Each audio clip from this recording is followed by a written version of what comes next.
నమస్తే my dear students, నేను మీ Suryateja from Saimedha ECET coaching centre Koti Hyderabad. Director JC sir ఆధ్వర్యంలో శశికాంత్ వాల్మీకి సార్ పర్యవేక్షణలు నిర్వహిస్తున్న సాయిమేధ coaching centre Koti Hyderabad ECET 2023 రాసిన విద్యార్థులందరికీ మీరు అబ్జెక్షన్స్ పెట్టుకోనికి వీలుగా ఉండాలి అనే ఉద్దేశంతో ఈసెట్ పేపర్స్ అన్నిటిని బిట్ టు బిట్ ఎక్స్ప్లెయిన్ చేయడానికి ఈ వీడియో లెక్చర్ సిరీస్ మీ ముందుకు తీసుకురావడం జరిగింది. కాబట్టి మై డియర్ స్టూడెంట్స్, ఎవరైతే ఈసెట్ 2023 రాస్తారో, ఎవరైతే క్వశ్చన్స్కి ఆన్సర్స్ తెలుసుకోవాలనుకుంటున్నారో, పూర్తి డీటెయిల్ ఎక్స్ప్లెనేషన్ ఈ వీడియో లెక్చర్స్ని ఖచ్చితంగా వాచ్ చేయండి. అలాగే మీ ఫ్రెండ్స్ అందరికీ కూడా ఈ వీడియో లెక్చర్ సిరీస్ని షేర్ చేయండి.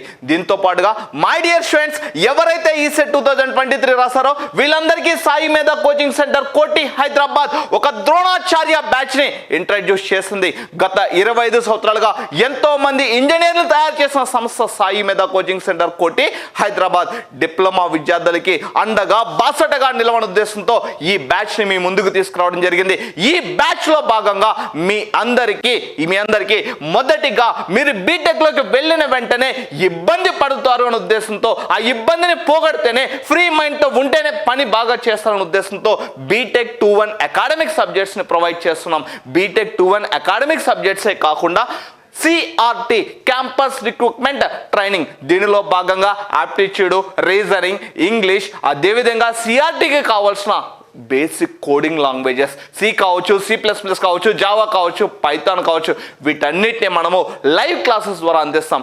దీంతో పాటుగా third one diploma based jobs test series, మీరందరూ సంవత్సరం నుంచి కావచ్చు, సెకండ్ ఇయర్ కంప్లీట్ అయిన దగ్గర కావచ్చు, ఫస్ట్ ఇయర్ కంప్లీట్ అయిన దగ్గర కావచ్చు, ఈ సెట్ కొరకు ఇంజనీరింగ్ సబ్జెక్ట్స్ బాగా ప్రిపేర్ అయ్యారు. ఇదే ఇంజనీరింగ్ సబ్జెక్ట్స్ అనేది మీకు రేపు డిప్లొమా బేస్డ్ జాబ్స్ కూడా ఉండడం జరుగుతుంది. కాకపోతే మీరు రేపు జాబ్ పడినప్పుడు రెడీగా ఉండాలంటే కన్సిస్టెంట్గా ప్రిపరేషన్ అది అవసరం అవడం జరుగుతుంది. కన్సిస్టెంట్గా మీరు ఆల్రెడీ మీ అందరూ బాగా ప్రిపేర్ అయ్యారు, మీకు సపోర్ట్ ఉండాలనే ఉద్దేశంతో ఒక టెస్ట్ సిరీస్ కూడా మనం ద్రోణాచార్య బ్యాచ్లో ఇంక్లూడ్ చేయడం జరిగింది. ఈ టెస్ట్ సిరీస్లో భాగంగా ప్రతి వీక్ టాపిక్ వైజ్ గ్రాండ్ టెస్ట్లు కండక్ట్ చేస్తాం. టాపిక్ వైజ్ అయిపోయిన తర్వాత మనం mixed topics or mixed subjects grand test conduct చేస్తాం. ఫైనల్ గా ఓవరాల్ గ్రాండ్ టెస్ట్లు కండక్ట్ చేయడం జరుగుతుంది. 1 ఇయర్ పాటుగా మీకు డిప్లొమా బేస్డ్ జాబ్స్ యొక్క టెస్ట్ సిరీస్ కోర్స్ అందించడం జరుగుతుంది. దీంతో పాటుగా 2 ఇయర్స్ వ్యాలిడిటీతో ఆల్ ఓవర్ ఇండియాలో ఎవరు తయారు చేయలేని విధంగా మన సాయిమేధ కోచింగ్ సెంటర్ కోటి హైదరాబాద్ ఒక గేట్ కోర్స్ని రెడీ చేయడం జరిగింది. ఆ gate course with validity of 2 years అందించడం జరుగుతుంది. ఈ 4 మాడ్యూల్స్ మనము ద్రోణాచార్య బ్యాచ్లో అందించడం జరుగుతుంది. దీని విలువ సుమారుగా ₹1,00,000. కానీ ఈ కోర్స్ మొత్తాన్ని ఫ్రీ ఆఫ్ కాస్ట్గా అందించడం జరుగుతుంది. జస్ట్ ఈ 2 సంవత్సరాల మెయింటెనెన్స్కి, అదేవిధంగా టెస్ట్ సిరీస్ కోసమని రిజిస్ట్రేషన్ ఫీజ్ ₹3,000 అనేది తీసుకోవడం జరుగుతుంది. ఎవరైతే డిప్లొమా కంప్లీట్ చేసుకుని బీటెక్ వెళ్తున్నారో వీళ్ళందరికీ ఒక మంచి అవకాశం ఇది. కాబట్టి ఈ అవకాశాన్ని మీరందరూ ఉపయోగించుకుంటారని ఆశిస్తున్నా. మీరు ఈ అవకాశాన్ని వినియోగించుకోవాలంటే ముందుగా మీరు మన అప్లికేషన్ స్పేస్ గేట్ అనే అప్లికేషన్ని డౌన్లోడ్ చేయండి.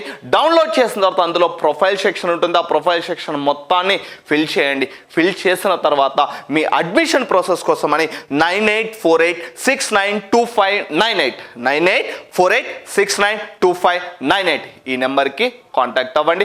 అడ్మిషన్ ప్రాసెస్ ఎట్లా, అదేవిధంగా ఇంకేమైనా కోర్స్ డీటెయిల్స్ ఏమైనా కావాలంటే కూడా పూర్తి ఇన్ఫర్మేషన్ అందించడం జరుగుతుంది. మై డియర్ స్టూడెంట్స్, మీరందరూ ఈ అవకాశాన్ని వినియోగించుకుంటారని ఆశిస్తూ నేను మీ Suryateja from Saimedha ECET coaching centre Koti Hyderabad. The dimension of the ratio of angular momentum and linear momentum is, here we need to find out the ratio of the dimensions of angular momentum as well as the linear momentum. So angular momentum divided by linear momentum. So what is meant by angular momentum? The momentum of the body when it is making circular motion is known as angular momentum. Angular momentum is generally represented by L. Linear momentum means the product of mass and velocity when the body is making linear motion is known as linear momentum. It is represented by P here. So the angular momentum is nothing but product of moment of inertia and angular velocity, otherwise MVR. So angular momentum is given by m into v into r, where m stands for mass, v is velocity, linear velocity, and r is displacement or radius. Displacement P is product of mass and velocity here. So mass, so dimension. So dimension of mass is m. So it gets cancelled both numerator and denominator, and when velocity also gets cancelled, r. R stands for what here? Displacement. So it is L. So is equal to L power 1. So clearly the dimension of the ratio of angular momentum and linear momentum is simply L power 1. Clearly we got here L power 1. Where it is? It is given in option 2. Option 2 is the right answer. 1 Fermi is equivalent to. See, we know pretty well. We are using in general various units to measure the distances. So sometimes we are using kilometers, sometimes we are using light years, sometimes we are using angstroms, Fermis, picometers, nanometers, micrometers, like this. So depending upon the magnitude of the length, we are using various types of the units. So see, if you focus on an atom here, atom is actually invisible. In order to measure the radius of an atom, generally we do use angstroms. So when you are measuring the radius of an atom here, so you just use the units of angstrom. 1 angstrom is equal to 10 power minus 8 centimeters or 10 power minus 10 meters. And then what about the nucleus? To measure the radius of nucleus, we use generally units of Fermi. So Fermi, what about the significance of Fermi mean? Fermi is used to measure the radius of the atomic nucleus here. 1 Fermi equal to 10 power minus 13 centimeters or 10 power minus 15 meters. 10 power minus 15 meters. So where it is here? So 1 Fermi is equivalent to 10 power minus 15 meters. So clearly mentioned in option 3. So option 3 is the right answer. A cat is situated at point capital A 0, 3, 4, and a rat is situated at point B 5, 3, minus 8. The cat is free to move, but the rat is always at rest. Find the minimum distance traveled by the cat here. So here, what about the position of the cat? The position of the cat is mentioned as what here? It is the cat is situated at point A. The coordinates of the point A have been given here 0, 3, 4. So I am going to write the position vector of point A. Mean the position of cat. What is that here? 0 into I plus 3 into j plus 4 into k, where I, j, k are unit vectors along coordinate axis. And similarly, what about the position of rat? A rat is situated at a point B with coordinates 5, 3, minus 8. Then what about the position vector of point B here? Position vector of point B is simply, so position vector of point A is nothing but what? It is OA bar. Position vector of point B is nothing but OB bar. OB bar is equal to 5 into I. So just use these components here. 5 into I plus 3 into j minus 8 into k, right? Then what about the distance? Minimum distance to be traveled by the cat to catch the rat means here the minimum distance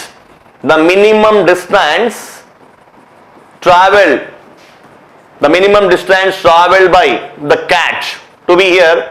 So if you represent minimum distance here, when it is making linear motion, distance is nothing but displacement. So AB bar.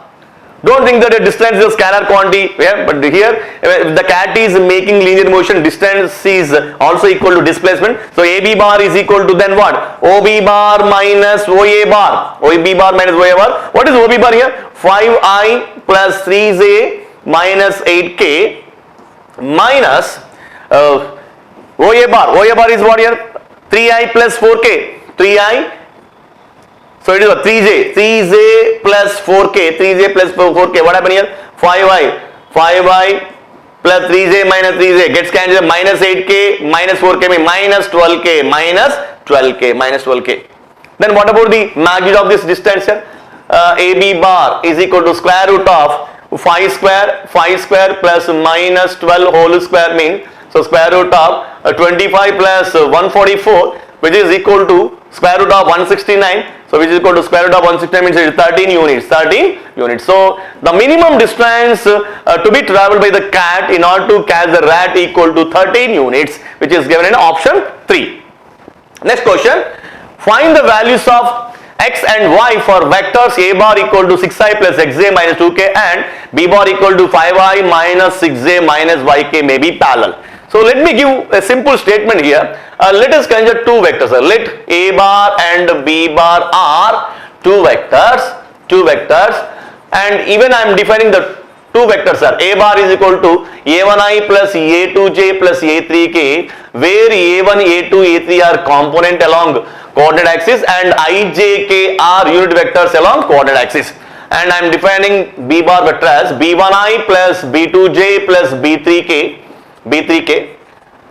See, if these two vectors are parallel, if a bar and b bar vectors are parallel, then what should be the condition? Means here the corresponding ratio of components must be same. Means what is x component in a bar vector? a1 by x component in b bar vector is b1. So a1 by b1 must be equal to corresponding ratio of the y components, means a2 by b2. Then, and what about the ratio of z components are a3 by b3. So if two vectors are parallel, then the corresponding ratios of components must be same. So clearly use this same relation.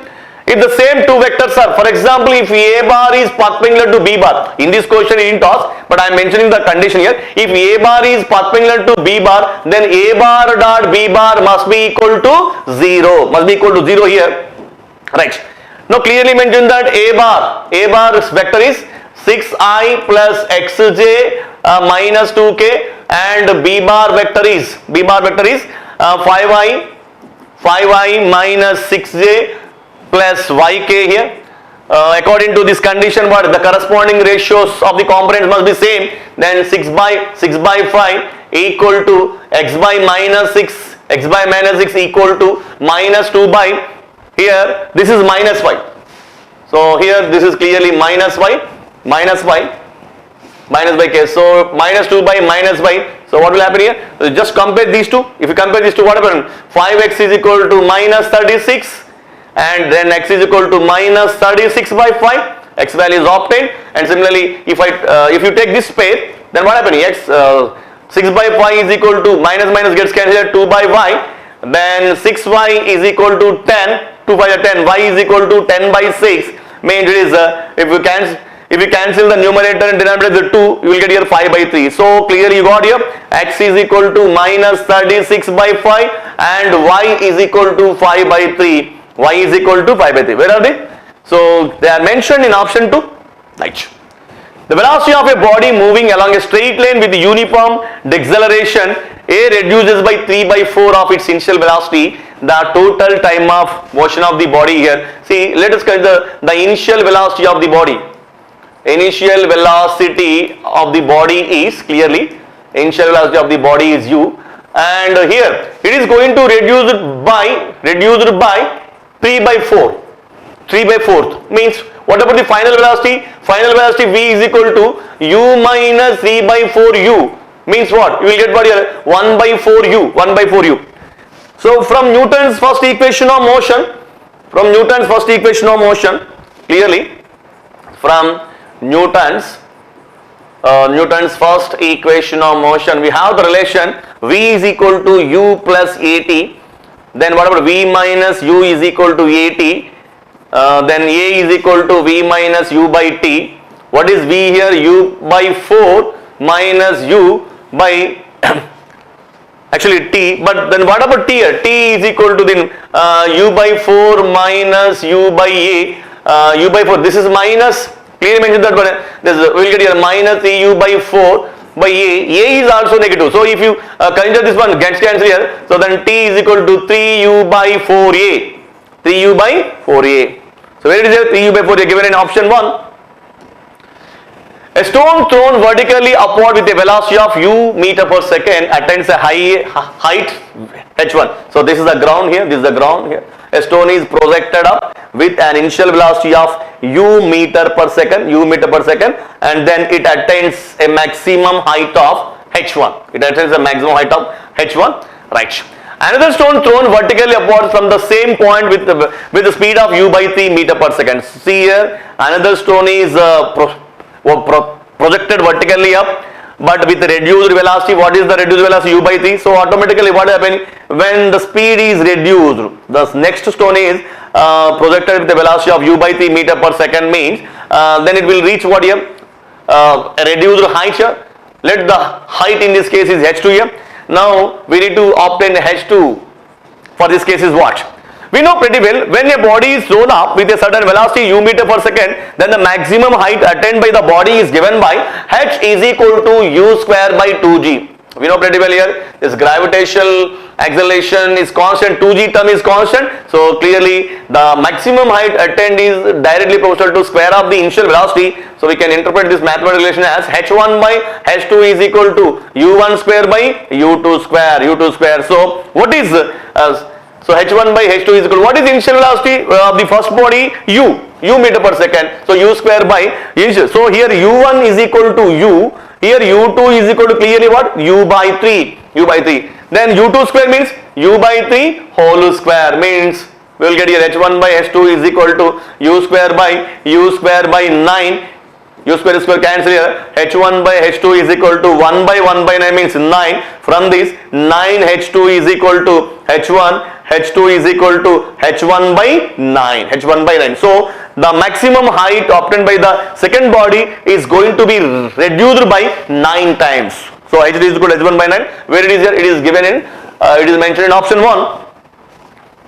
The horizontal range of a projectile is 4 root 3 times of its maximum height. So here if you project a particular body with u meter per second with certain angle theta, so then it will traverse the parabolic path and it will travel some distance horizontally, which is nothing but range here, and this is the maximum height attained by the body. Clearly mentioned that horizontal range is equal to clearly 4 root 3 times to the maximum height here, So range r is equal to 4 root 3 times to the maximum height h. So what is the expression for range of a projectile? U square sine 2 theta by g divided by 4 into root 3. The expression for maximum height attained by a projectile is given by u square sine square theta by 2g. G gets cancelled on both sides here. So 2 1 ja 2 2 ja here. So u square also gets cancelled on both sides. So I am expanding sine theta here. So sine theta can be written as what? 2 sine theta into cos theta is equal to 2 root 3 sine square theta. So 1 sine square theta, 1 sine theta get cancelled on both sides here. So I am shifting this cos theta to right side and 2 gets cancelled here, root 3 to left side. What will happen here? 1 by root 3 is equal to sine theta by cos theta.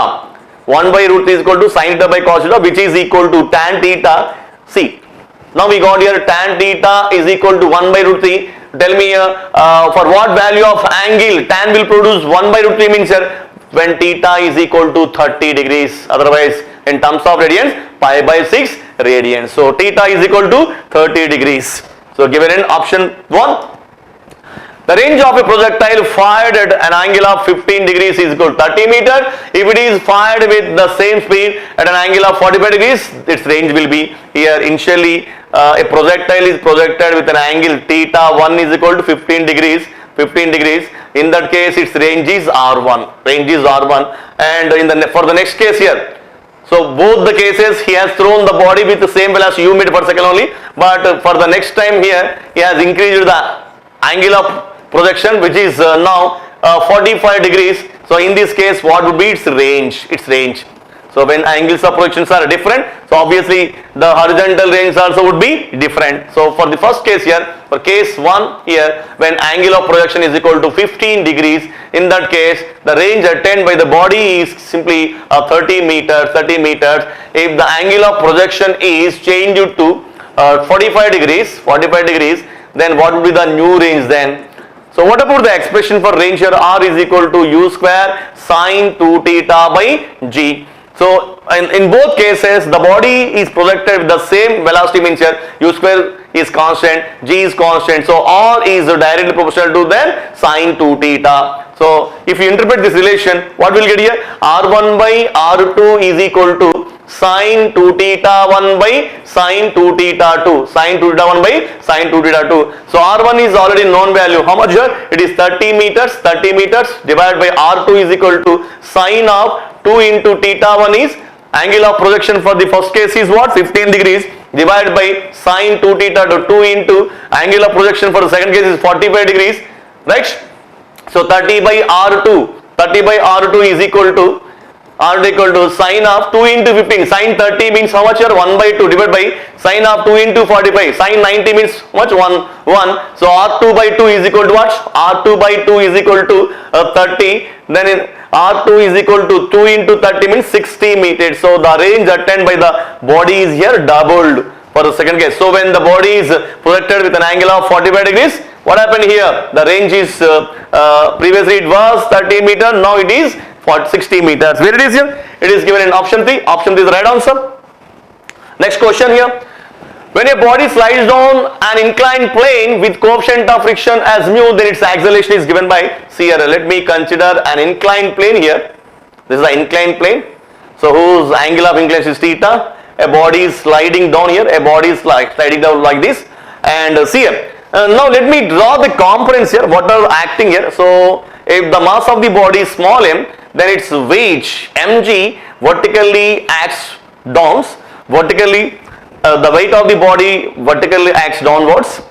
Then what about here? When the body is sliding down, the frictional force will be, actually the motion of the body is in this direction, then the frictional force should be in operation Fk, and the normal reaction will always be what acts perpendicular to the surface of the body. So now the weight of the body mg is going to be resolved into two components. One is what here?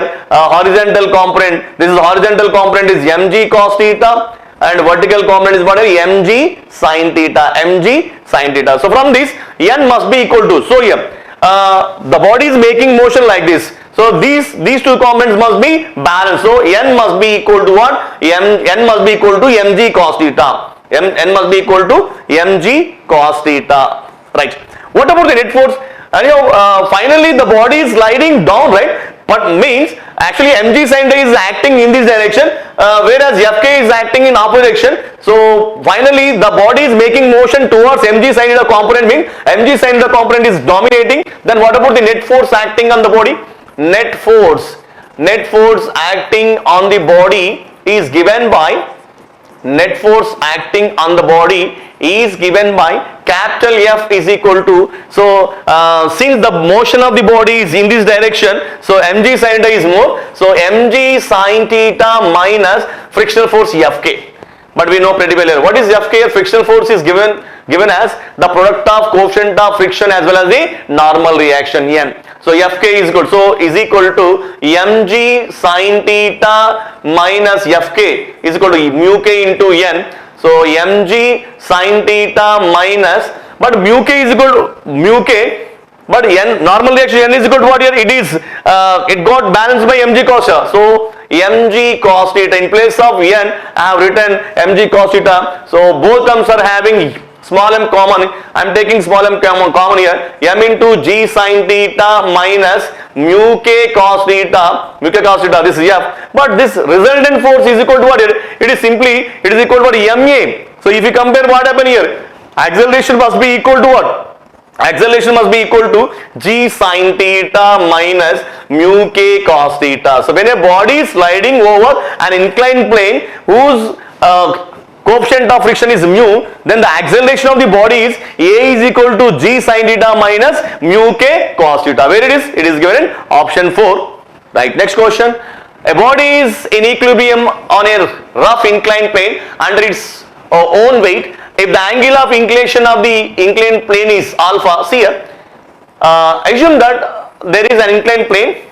A body is placed on the inclined plane. So this is the angle of inclination theta. And what about the angle of friction? So here clearly mentioned the angle of inclination is alpha, clearly. Angle of friction is lambda. So alpha is angle of inclination, angle of inclination, and here lambda is angle of friction or angle of repose. Angle of friction or angle of repose. So let me provide here three cases here. Case 1, if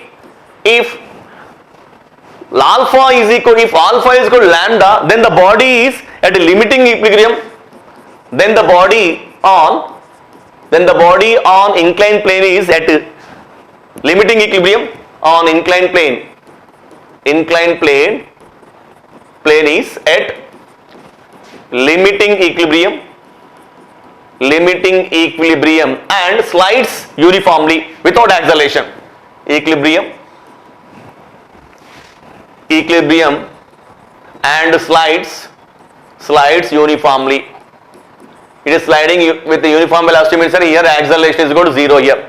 See, case 2 here, if alpha less than lambda, what will happen here?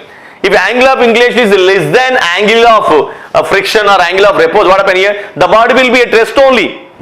So the body will be at rest. The body will be at rest on the plane. Next, case 3 here. If alpha is greater than lambda, see, assume that at 30 degree, at an angle of inclination of 30 degrees itself, body is sliding.